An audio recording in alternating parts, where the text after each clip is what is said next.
So if you thought this ADF stuff was getting crazy, just wait. I think I've found the deepest rabbit hole of them all. We're going to talk about NASDAQ, SuperMontage, and the alternative display facility. In essence, exposing the free market. Now, before we begin, I'm going to try doing something new. I'm going to leave a link to this PowerPoint in the description below so you can actually follow along, and you'll have all the resources available right in front of you at your disposal. So a brief history, looking back to early 2000s at SuperMontage and the first inkling of the alternative display facility. So on January 19, 2001, the SEC issued an order approving the SuperMontage rules, including the declaration feature. The SEC found the proposed rule to be in the public interest, of course, and in furtherance of the Exchange Act's goals of competition and efficiency. The SEC, however, delayed the implementation of SuperMontage, and in response to several commenters' concern that it would allow NASDAQ to dominate the OTC market and compete unfairly for market order flow. The SEC conditioned the implementation of SuperMontage on NASD's provision of an alternative display facility, or ADF, that, in effect, makes participation in SuperMontages voluntary for market participants. So in order to get SuperMontage approved, they had to create a provision that created the ADF, which in effect makes SuperMontage voluntary, eliminating the whole point of it in the first place. The SEC required that the ADF permit NASD members to satisfy their obligation to display their best price quotes and limit orders without participating in SuperMontage, and provide a market-neutral linkage to the NASDAQ and other marketplaces, but not an execution service.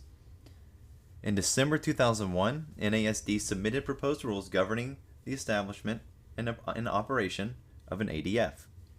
The SEC published the proposed rules for the first time on January 3, 2002. On July 24, 2002, the SEC approved the amended rules, which allowed NASD to operate the facility on a pilot basis for 9 months until April 24, 2003.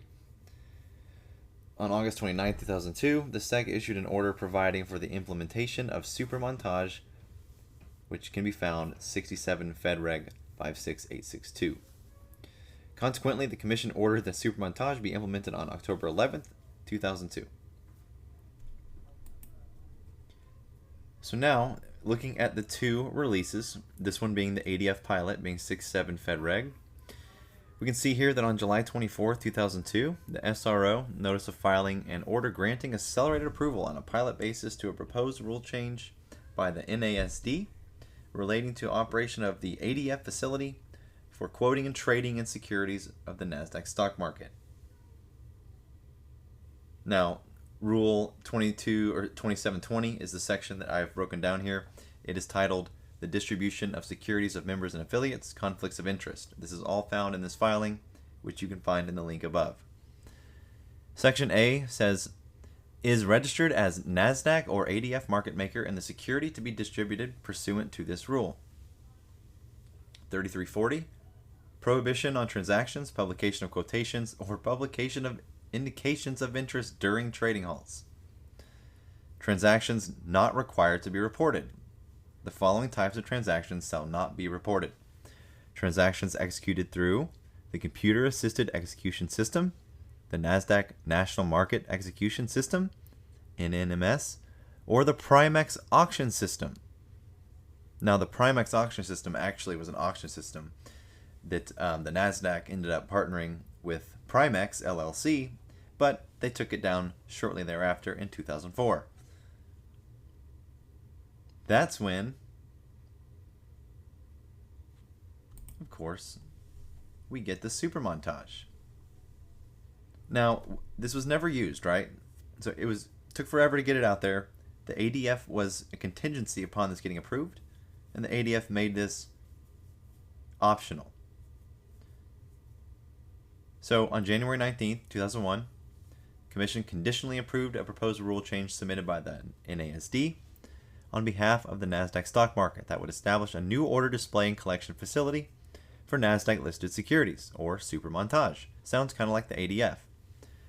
To address the concerns expressed by several market participants that certain commission rules would effectively make their participation in SuperMontage mandatory, the commission conditioned its approval of the SuperMontage on the implementation of the ADF. In addition, on July 1st, 2002, NASDAQ launched a new technology platform called the internal SIP, on which NASDAQ will perform its duties as the exclusive SIP for the NASDAQ UTP plan. And now the UTP plan is the Unlisted Trading Privileges Plan. And they would do that until a new securities information processor is chosen. So that's what they're looking for. A new securities information processor. That's what the hunt is for. Not SuperMontage. They didn't want that one. So let's continue on. Quotation information provided by ADF market participants will be available through two internal SIP feeds. The internal SIP will disseminate the consolidated best bid and offer of the ADF along with the best bid and offer of each UTP exchange and NASDAQ market participant through the UTP quotation data feed. So basically, they're using unlisted trading data feeds to disseminate best bid and offer consolidated. In addition, the internal SIP will disseminate the individual quotations of each broker or dealer quoting in the NASD ADF via the OTC Montage data feed. So, on July 24th, 2002, the Division of Market Regulation approved delegated authority for the operation of the ADF as a pilot program for 9 months. Based on these developments, the Commission believes that participation in SuperMontage will be voluntary because market makers, exchange specialists, ECNs, and ATSs, or alternative trading systems, will have alternative venues in which to display their quotes, including the ADF.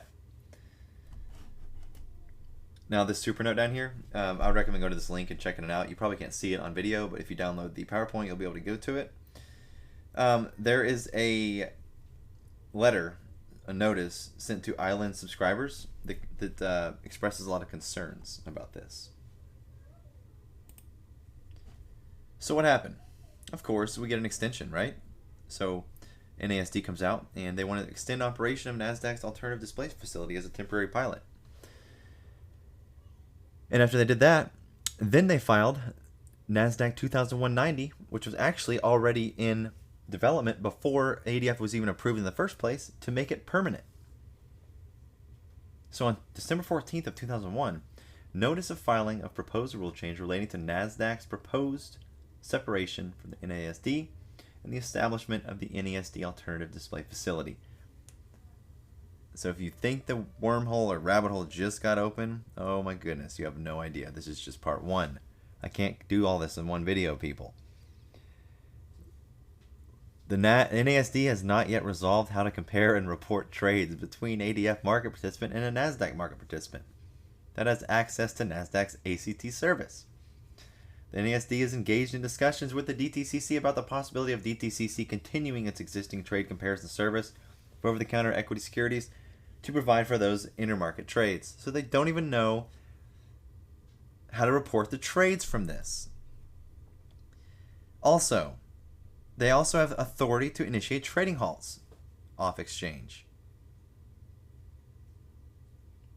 And look at this. Section 4110.